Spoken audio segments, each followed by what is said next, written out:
इस महामारी काल में जहां एक और पूरे देश कोरोना के दंश को झेल रहा है, वहीं कुछ ऐसे भी भ्रष्टाचारी हैं जो शमशान घाटों पर लाशों का भी सौदा कर रहे हैं। झरिया और धनबाद का मुख्य शमशान घाटों में एक मोहलवनी स्थित मुक्तिधाम में फैली अव्यवस्था और भ्रष्टाचार के लिए पूरी तरह से सिंदरी अंचल नगर निगम के कार्यपालक पदाधिकारी जिम्मेदार हैं। राज्य के मुख्यमंत्री इसकी जांच कर इस पर तत्काल कार्रवाई करे ताकि मुक्तिधाम में एक समुचित व्यवस्था स्थापित हो सके।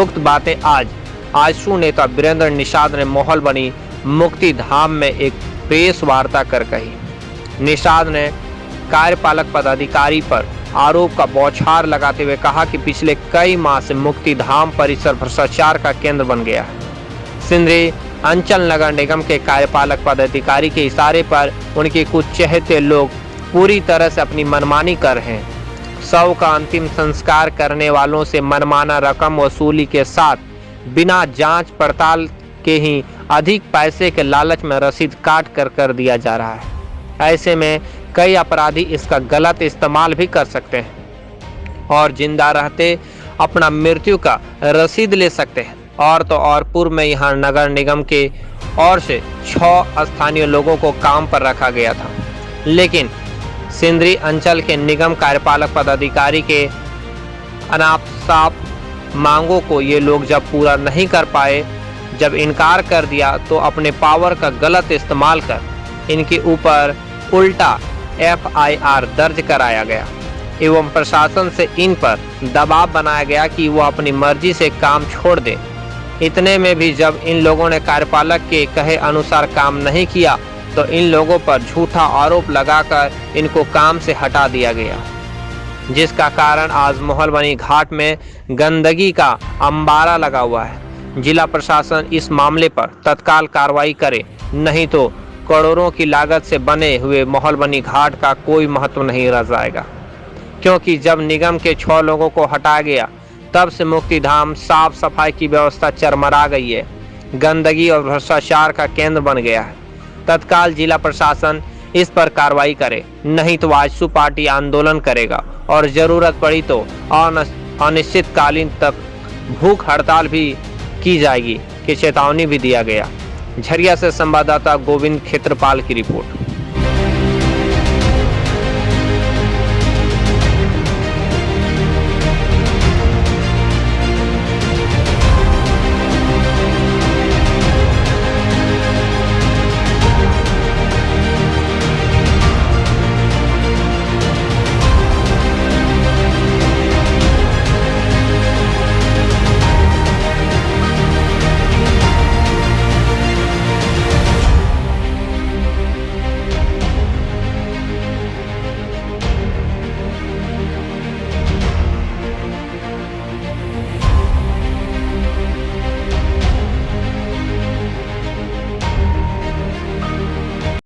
वनी मुक्तिधाम में जो लूट खसोट मची हुई है, जो इसकी विधि व्यवस्था है वो चरमराई हुई है, उसी के खिलाफ हम लोग आज प्रेस वार्ता रखे हैं।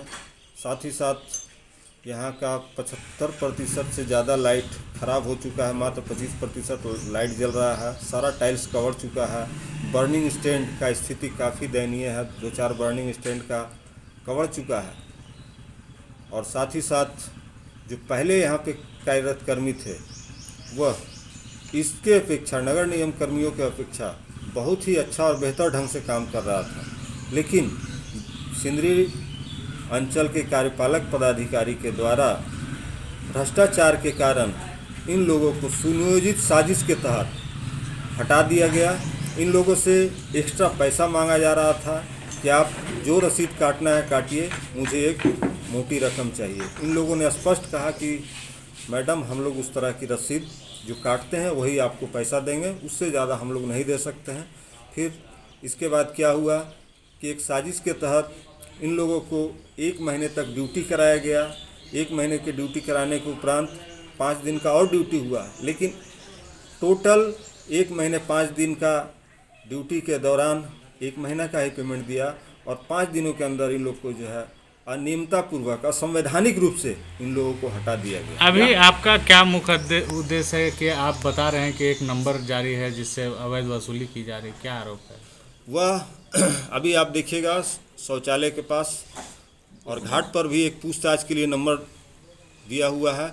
वह नंबर किसी निजी व्यक्ति का है, जब यह घाट धनबाद नगर निगम का है। सिंदरी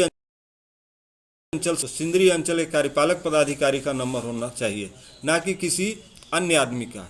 आप देखेंगे उदाहरण के तौर पर कि किसी भी थाना का बोर्ड देखिएगा तो थाना प्रभारी का नंबर, डीएसपी का नंबर, एसएसपी का नंबर या एसपी का नंबर लिखा हुआ रहता है। क्यों लिखा हुआ रहता है? कि अगर दिक्कत हो तो सीनियर अफसर से हम लोग बात कर सकते हैं। लेकिन जब भी घाट पे हम लोग आएंगे रात में या दिन में, उस नंबर पे बात करेंगे और वह गार्ड आएगा झोला लेकर के, बोलेगा रसीद भैया आप अपने से काट लीजिए। तो हम रसीद जब काटेंगे तो आपको पैसा क्यों देंगे? और अभी माननीय मुख्यमंत्री द्वारा जो आदेश आया है कि फ्री ऑफ कॉस्ट में जो है लाश का अंतिम संस्कार होना है, तो ये उसके नाम पर भी ये काट रहे हैं और मोटी मोटी रकम ले रहे हैं। अगर कोविड पेशेंट आ गया तो बोलता है सीधे, कोविड मरीज अगर आ गया तो उससे सीधा बोलते हैं कि हम इसका टोटल दाह संस्कार कर देंगे, आप 10,000, 15,000, 20,000 रुपया हमको दे दीजिए, आपको लाश को छूना भी नहीं पड़ेगा, हम लोग उसका दाह संस्कार कर देंगे। और रसीद 500 का रसीद काट देता है। रख रखाव की स्थिति काफ़ी बदतर है। सारे टाइल्स कवर चुके हैं। आप देखिएगा गंदगी का किस प्रकार अंबार लगा हुआ है। रात में यहाँ जमावड़ा लगा हुआ रहता है। बराबर रात में जो है यहाँ पर अवैध कोयलों की ढुलाई होती है। इसके पीछे कहीं न कहीं, या मैं तो प्रत्यक्ष रूप से कहूँगा कि सिंदरी के कार्यपालक पदाधिकारी जो है उनकी मिली भगत है। आप अवैध काम कीजिए और मोटी रकम हमको ला के दीजिए। अगर ये लोकल लोग रहते यहाँ पे तो ये कार्य होने नहीं दे रहे थे। पूरी निष्ठा और ईमानदारी पूर्वक से कार्य कर रहे थे, जिसके चलते ये लोग को हटा दिया गया और अपने कर्मियों को ला करके रख दिया। अगर आपकी बातों को अगर नहीं माना जाएगा तो फिर आपके पार्टी क्या करेंगे? हम लोग आंदोलन करेंगे। और अभी वर्तमान में तो हम लोग सीएम से जांच की मांग करके उसको जेल भिजवाने का काम कर रहे हैं कि ताकि उसको जेल भेजिए और निष्पक्ष रूप से जांच हो, जांच को प्रभावित न करे। और अगर नहीं सुनती है तो हम लोग निश्चित रूप से आंदोलन में जाएंगे। कोविड काल के दौरान कोविड गाइडलाइंस का नियमों के अनुसार अभी हम लोग शांतिपूर्ण ढंग से आंदोलन करेंगे और कोविड खत्म होने के बाद फिर हम लोग व्यापक पैमाने पर धरना प्रदर्शन, जुलूस, यहाँ तक कि भूख हड़ताल करने की भी बारी आएगी तो हम लोग पीछे नहीं हटेंगे। यहाँ जो आपका वर्क उसको इमीडिएट बनाया जाए और जो लोग यहाँ से पहले से कार्यरत थे उन लोग को जिम्मा दिया जाए ताकि बढ़िया से सुचारू रूप से चल सके। जब भी नगर निगम के कर्मी आएंगे तो निश्चित है कि भ्रष्टाचार का यहाँ बोलबाला हो जाएगा। आप सरकारी पदाधिकारियों को देख